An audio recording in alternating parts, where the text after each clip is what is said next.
আজকে তারা আন্দোলন করে আওয়ামী লীগ ব্যান করবে। আওয়ামী লীগ ব্যান করবে কারা?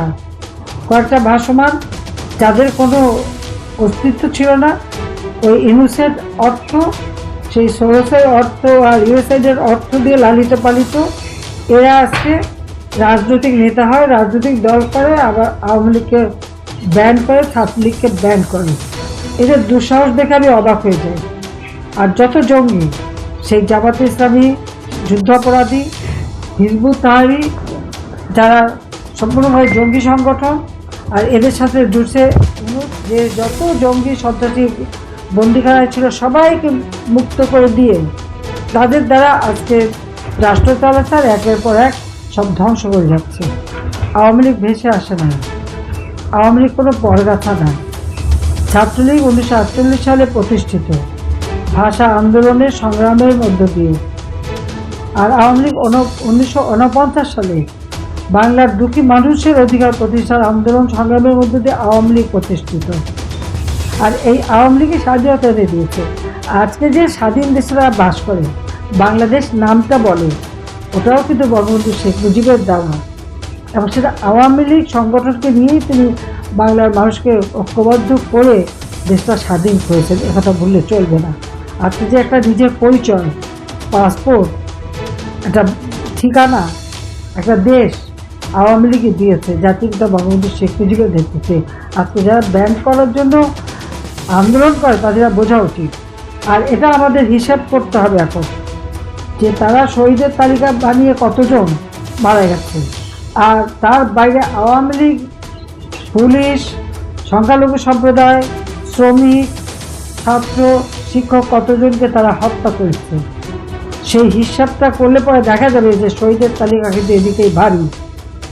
কাজে এরা যারা আজকে রাজনীতি করবে আর ব্যান করার কথা বলে, তাদের কি অধিকার আছে বলার? তাদেরই বিচার করা উচিত।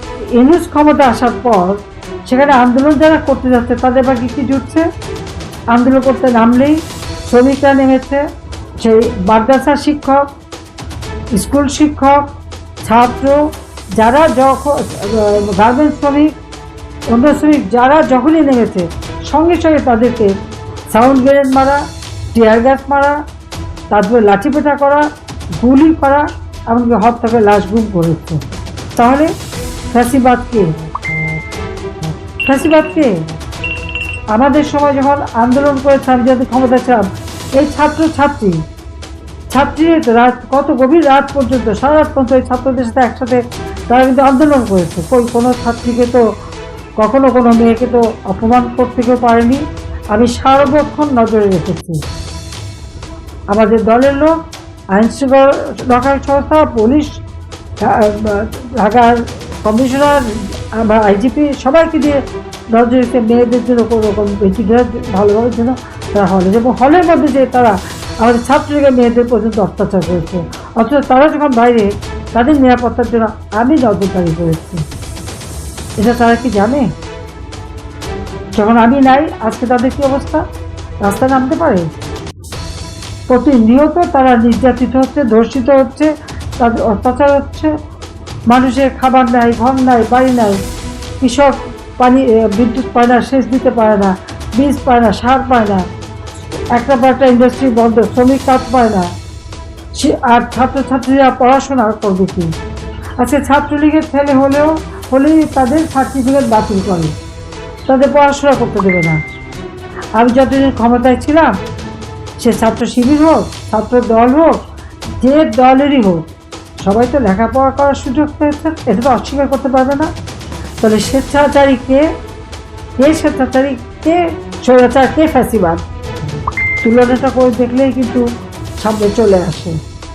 তাহলে এদেশে ব্যান্ড কে হবে? আওয়ামী লীগ হবে, না যারা এইভাবে খুন করেছে তারা হবে? সেটাই তো আমাদের প্রশ্ন।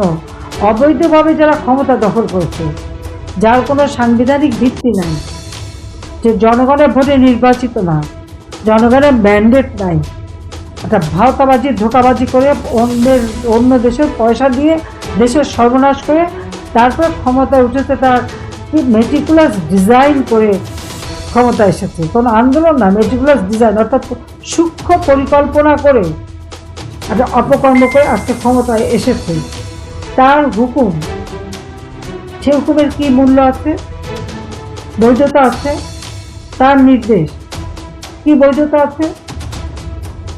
ওই ইউনূসের কি কোনো বৈধতা আছে, বা তার উপদেষ্টা পরিষদের কোনো বৈধতা আছে? উড়ে এসে জুড়ে বসা, জোর করে ক্ষমতা দখল করা, এটা তো চরমভাবে একটা অনিয়ম। আর সেই অনিয়মের মধ্যে দিয়ে ক্ষমতা এসে আজকে অত্যাচার নির্যাতন চালিয়ে যাচ্ছে।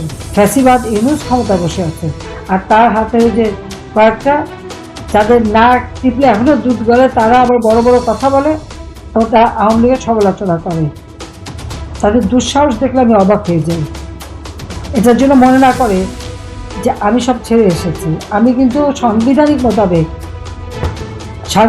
মোতাবেক জনগণের নির্বাচিত প্রতিনিধি হিসেবে, জনগণের ভোটে নির্বাচিত এবং পার্লামেন্ট পার্টির নির্বাচিত, আমি জাতীয় সংসদের লিডার অব দ্য অপোজিশন এবং বাংলাদেশের প্রধানমন্ত্রী।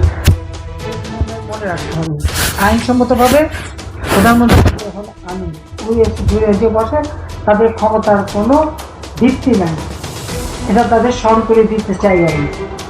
কাজে কথায় বললেই একেবারে সব কিছু হয়ে গেল, গুন্ডামি করে, ডাকাতি করে আর অস্ত্র দেখিয়ে সবসময় চিরদিন টিকে থাকা যায় না। মানুষের আস্থা লাগে, মানুষের বিশ্বাস লাগে, মানুষের ভালোবাসা লাগে। যারা মানুষকে বিভ্রান্ত করেছিল, আজকে সেই সাধারণ ছাত্রছাত্রী, আসলে তারা তো বিভ্রান্ত হয়েছে, তাদের তো কোনো দোষ ছিল না, তারা তো আসল জিনিসটা বুঝতে পারেনি। এখন নিশ্চয়ই তারা বুঝতে পারছে, কারণ তাদের মধ্যে আমাদের কিছু নেই। কিন্তু যারা এই ইউনূসের পয়সা খেয়ে এই ধরনের ঘটনা ঘটিয়েছে, তাদেরই বিচার একদিন বাংলার মাটিতে হবে, এবং এটা হবেই হবে। এবং এই ইউনূসরা পার পেয়ে যাবে কোথায়? আন্তর্জাতিকভাবে বাংলাদেশের গরিব দুঃখী মানুষের ক্ষুদ্র ঋণ দিয়ে মোটা অঙ্কের টাকা নিয়ে দেশের টাকা বিদেশে পাচার করে দেশের মানুষকে যে নানাভাবে বিভ্রান্তি করেছিল, আজকে তার চেহারাটাও আন্তর্জাতিকভাবে তার মুখোশও খুলে গেছে। দেশে কত বড় ভণ্ড, কত বড় দুর্নীতিবাদ, কত বড় একটা জঙ্গি, সেটা কিন্তু আজকে সারা বিশ্বের যারা, তারা কিন্তু টের পেয়েছে, তারা কিন্তু বুঝে গেছে। এটা কিন্তু মাথায় রাখতে হবে। কারণ ওই আল্লাহখানা আর আগের মতো নাই যা মানুষকে বিভ্রান্ত করবে। মানুষের গরিবদের পেটে ভাত দিতে পারে না। উনি বিল ক্লিনটন ফাউন্ডেশনে বিরাট অঙ্কের টাকা দান করেন। এই ইউনূসের দুর্নীতির হিসাবে কত দেব?